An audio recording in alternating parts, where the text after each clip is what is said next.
నమస్కారం. వార్తలకు స్వాగతం. ముందుగా ముఖ్యాంశాలు. BRS leader press meet, CM Revanth రెడ్డిపై ఫైర్.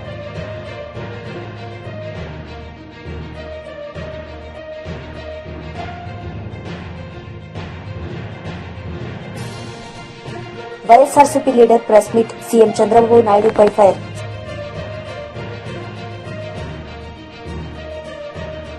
కేంద్ర బడ్జెట్లో రాష్ట్రానికి ప్రాధాన్యం ఇచ్చేలా రాష్ట్రంలోని ప్రాజెక్టులకు అవసరమైనన్ని నిధులు కేటాయించేలా చూడాలని టీడీపీ ఎంపీలకు ముఖ్యమంత్రి చంద్రబాబు నాయుడు సూచించారు. ఫిబ్రవరి 1వ తేదీన కేంద్ర బడ్జెట్ ప్రవేశపెట్టనున్న నేపథ్యంలో మంగళవారం ఉండవల్లి నివాసంలో చంద్రబాబు తెలుగుదేశం పార్లమెంటరీ పార్టీ సమావేశాన్ని నిర్వహించారు.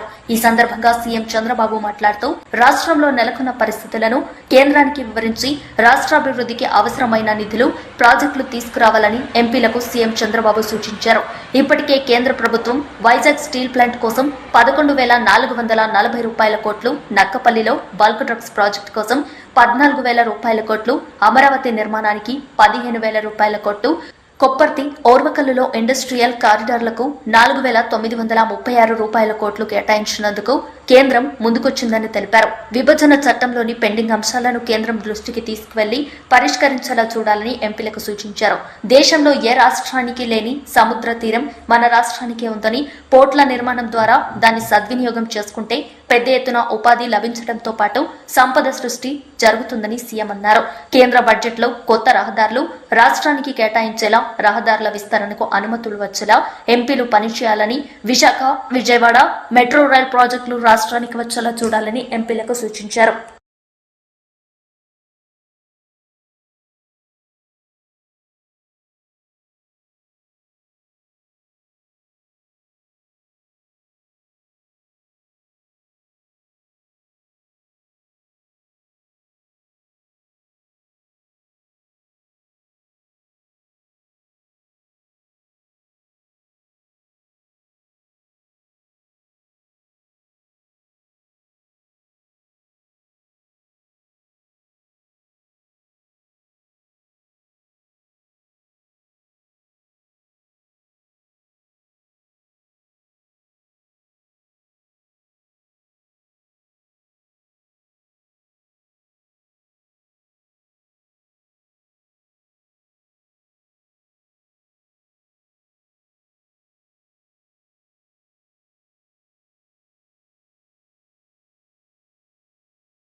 టీడీపీ లీడర్ మీడియా సమావేశం నిర్వహించారు. ఈ సందర్భంగా పలు అంశాలపై ఆయన మాట్లాడారు.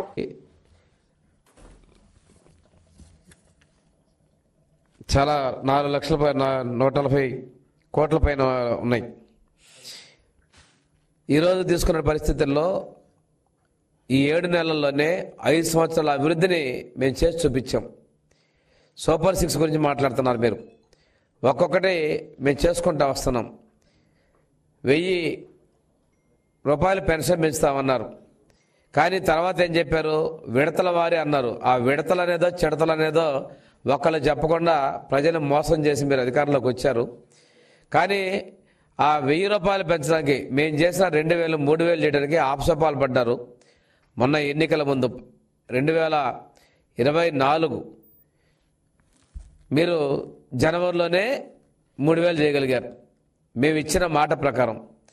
నువ్వు చేసిన అప్పులు ఒక పక్క, నువ్వు చేసిన బకాయిలు ఒక పక్క, పెట్టిన బకాయిలు ఒక పక్క ఉన్నప్పటికి కూడాను పెన్షన్ 4,000 రూపాయలు ఇస్తాం మేము అమలుపరిచాం. మొదటి రోజు నుంచే, ముందు నుంచి ఇస్తామని చెప్పాం. మేము ప్రకటించినటువంటి ఏప్రిల్ నెల నుంచే మీకు అరియర్స్ ఇస్తామని చెప్పాం. దాని ప్రకారం ఇవ్వడం జరిగింది.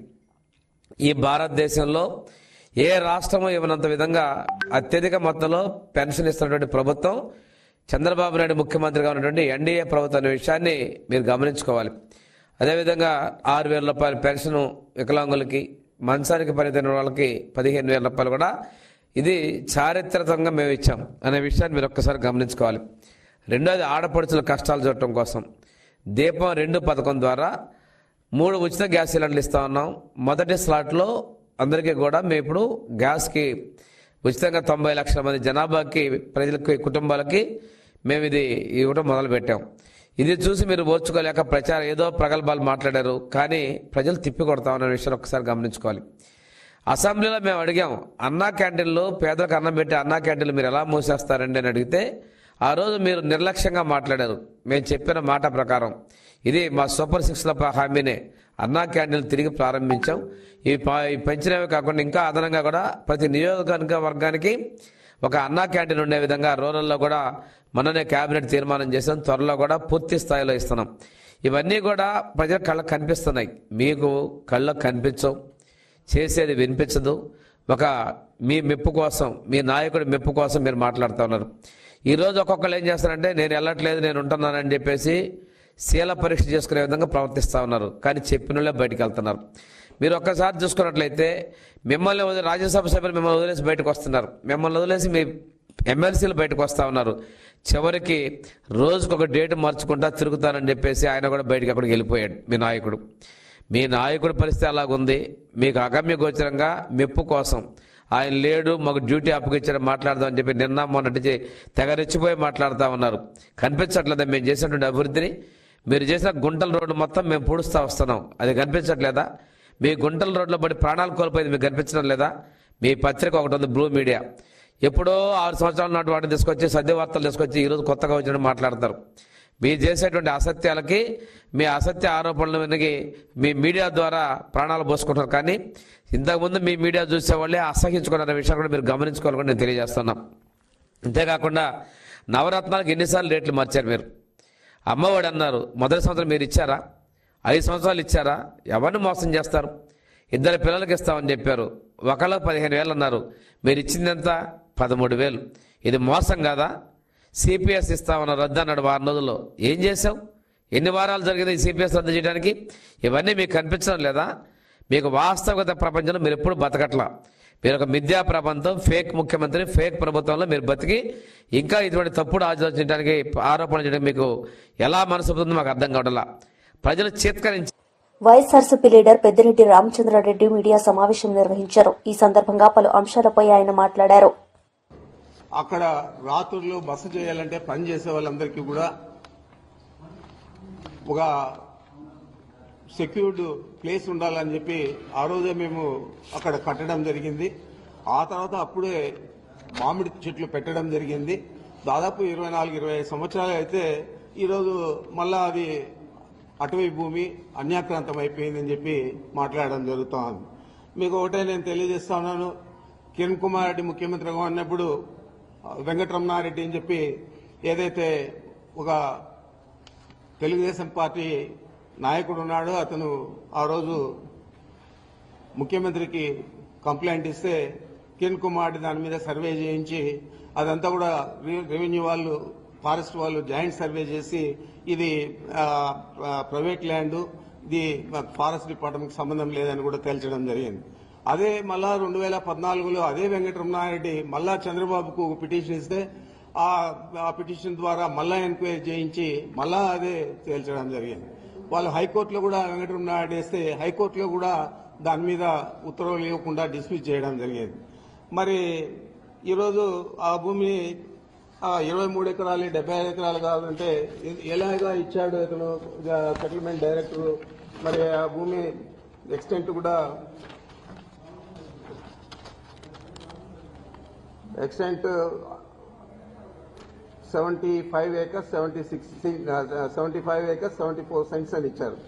సర్వే నెంబర్లు వచ్చి 295, 296 అని ఇచ్చారు. మరి ఇంత క్లియర్ గా ఇచ్చాడు.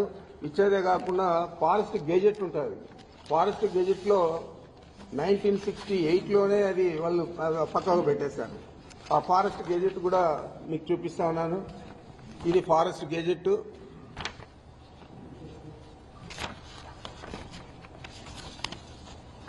ఈ ఫారెస్ట్ గెజెట్ లో కూడా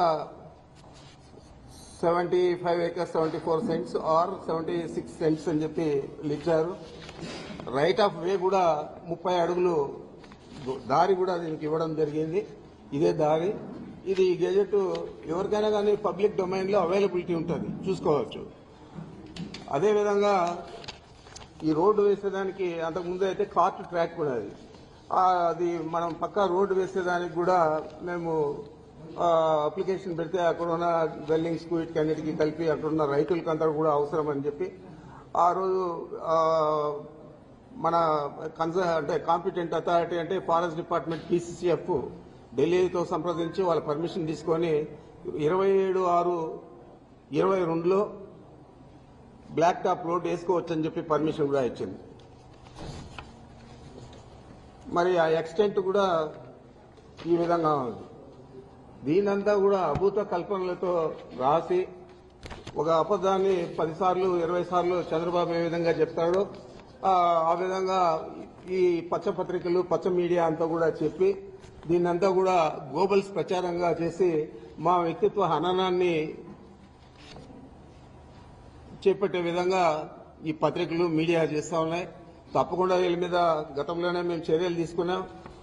చిత్తూరు కోర్టులో ఒక మీడియా సంస్థ మీద 50 కోట్లకు, ఈనాడు ఈటీవీ మీద 50 కోట్లకు నష్టపరిహారానికి కూడా పరువు నష్టపరిహారానికి కూడా వేసాం. మళ్ళా దీని మీద కూడా వేయడం జరుగుతుందని కూడా తెలియజేస్తా ఉన్నాను. మరి ఆయన తానా అంటే ఉప ముఖ్యమంత్రి గారు పవన్ కళ్యాణ్ గారు తందానా అంటాడు. అప్పుడే ఏదో జరిగిపోయింది, మొత్తం దోచేశారు, దీని మీద ఎంక్వైరీ చేస్తా ఉన్నాం, తగిన చర్యలు తీసుకుంటామని చెప్పాడు.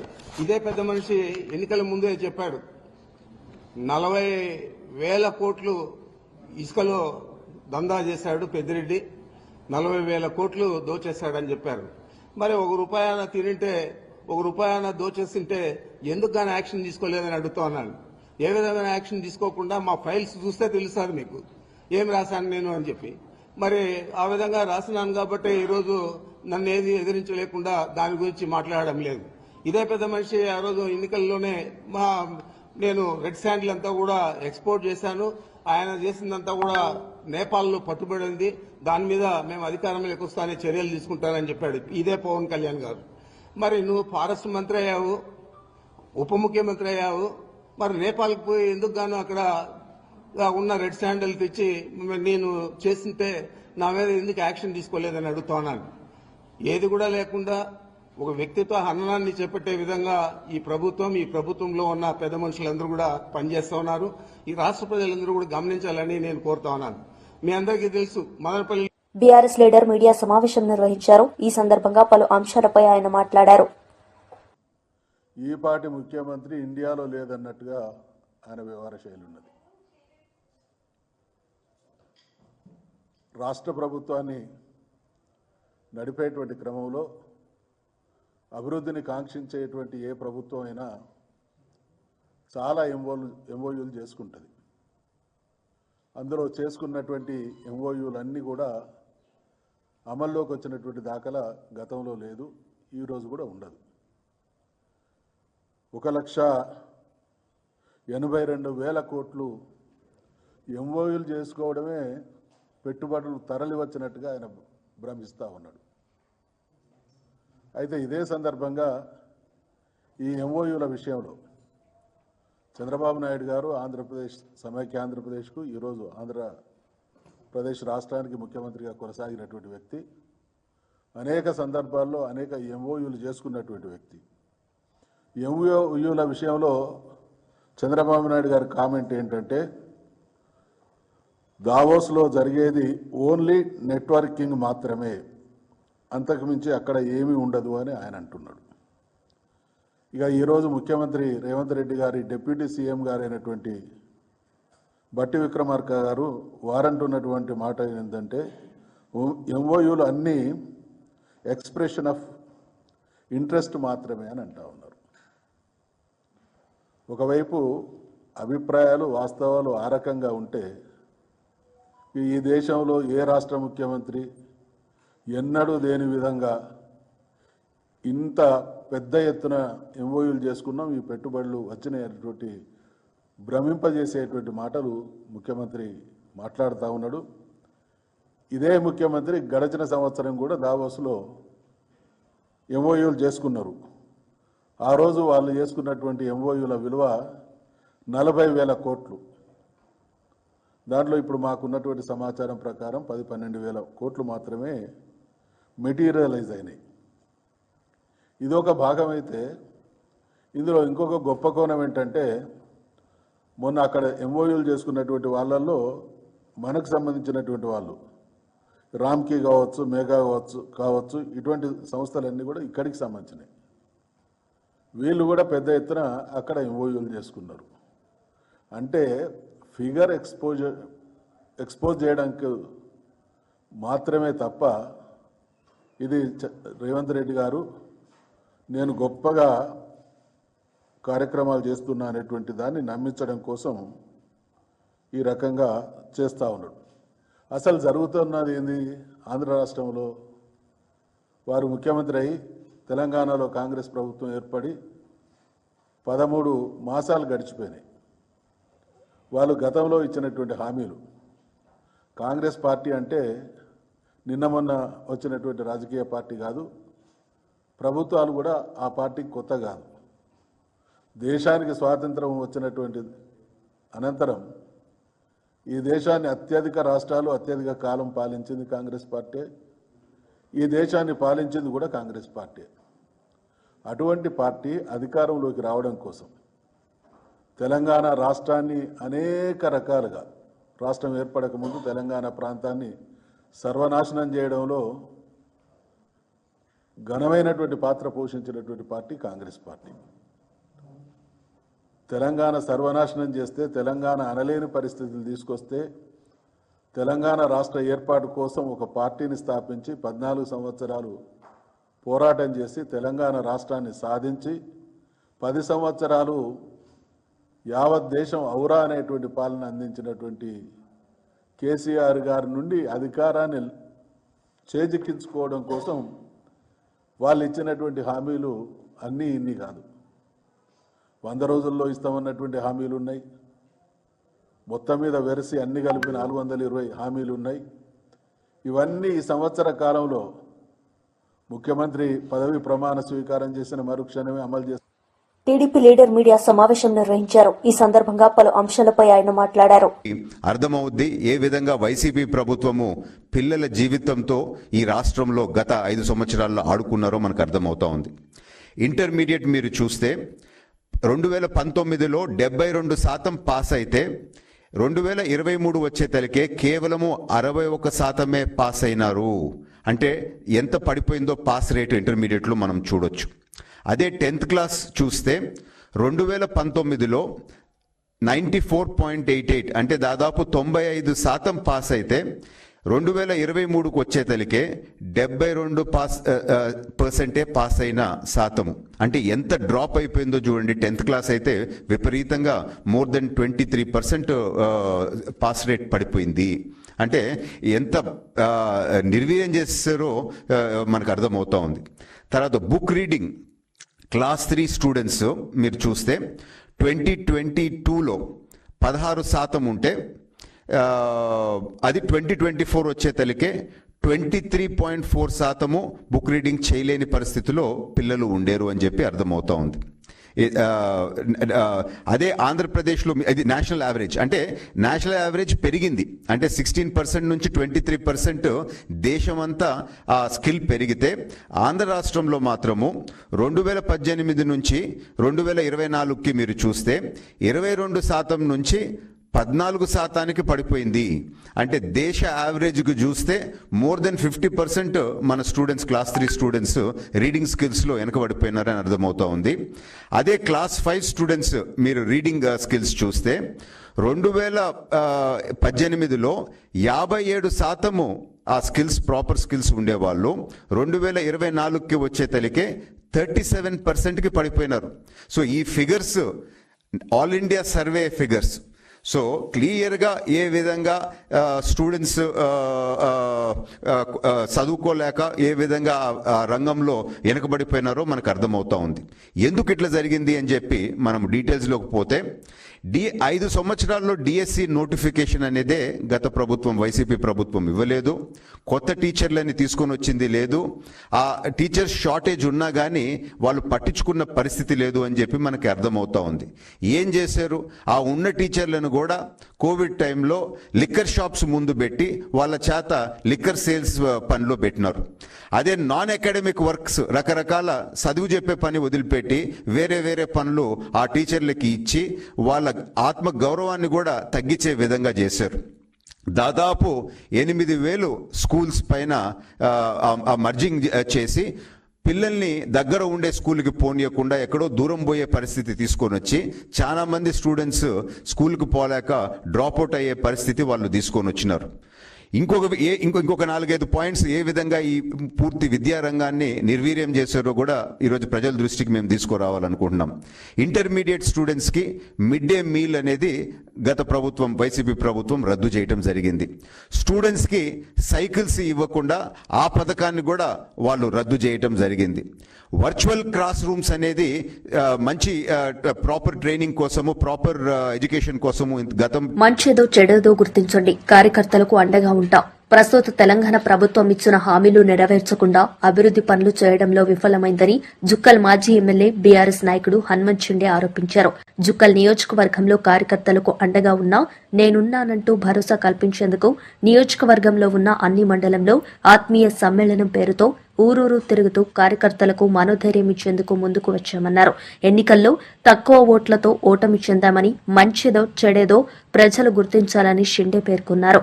బుధవారం నాడు జుక్కల్ మండలంలో చండీగావ్, మాదాపూర్, హాంగర్గా, బిజ్జల్వాడి, కత్తల్వాడి, ఎడ్గి తదితర గ్రామాల్లో విస్తృత హనుమంత్ షిండే తిరిగారు. ఆయన వెంట పార్టీ శ్రేణులు పాల్గొన్నారు. పనులు కాలేదు, కానీ 2 టర్ములలో నాతోని అయినంత, ఎందుకంటే ఈ ప్రాంతంలో పుట్టినటువంటి బిడ్డ, మీ మండలంలో డోన్గాం గ్రామంలో పుట్టినటువంటి బిడ్డ కాబట్టి ఏ గ్రామానికి ఏం కావాలి, ఈ మండలానికి ఏం కావాలి, ఈ నియోజకవర్గానికి ఏం కావాలనేది నాకు ఎంతో కొంత తెలుసు కాబట్టి నాకు తోచినన్ని చేయగలిగిన. 2 టర్ములు ఎమ్మెల్యేగా ఉండి ప్రభుత్వంలో ఉండి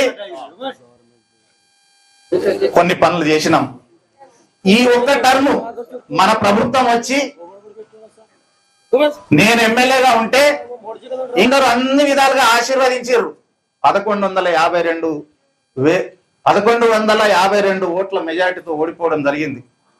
15 సంవత్సరాలుగా ఎమ్మెల్యే చేసి 1152 ఓట్లతో ఓడిపోవడం అది ఓటమి కాదు. అది నా ఓటమి కాదు, మీ ఓటమి కాదు. మన అదృష్టం అట్లా ఉంది, మన దురదృష్టం అట్లా ఉంది. అది జరిగింది. కానీ ఇప్పుడైనా మనం ఆలోచన చేయాలి. ఏ బర్రె పాలిచ్చేది, ఏ బర్రె గొడ్డు బర్రె అనేది మనం గుర్తించాలి.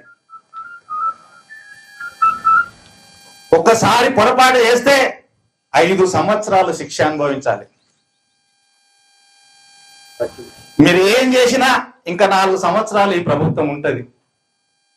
4 సంవత్సరాల తర్వాత ఈ 14 నెలలు మీకు ఈ ప్రభుత్వం పెట్టినటువంటి బాధ, కష్టం మీరు ఆ ఎలక్షన్ అప్పుడు మర్చిపోకూడదు.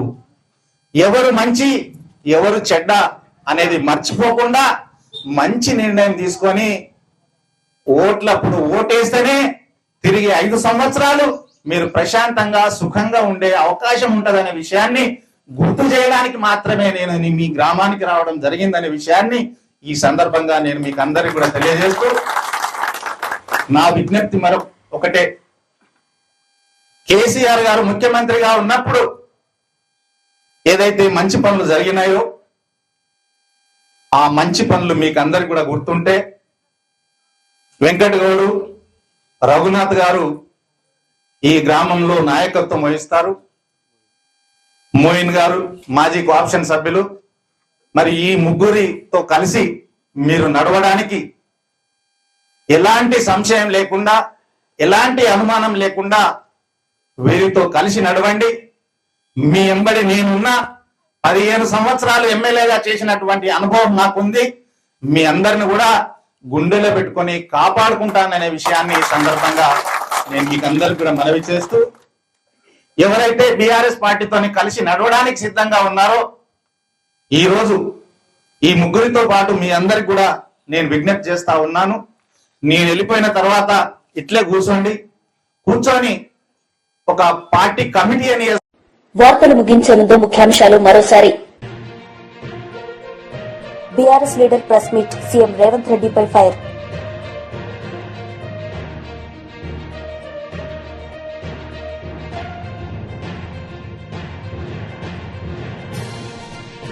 YSRCP leader press meet CM Chandrababu నాయుడుపై ఫైర్.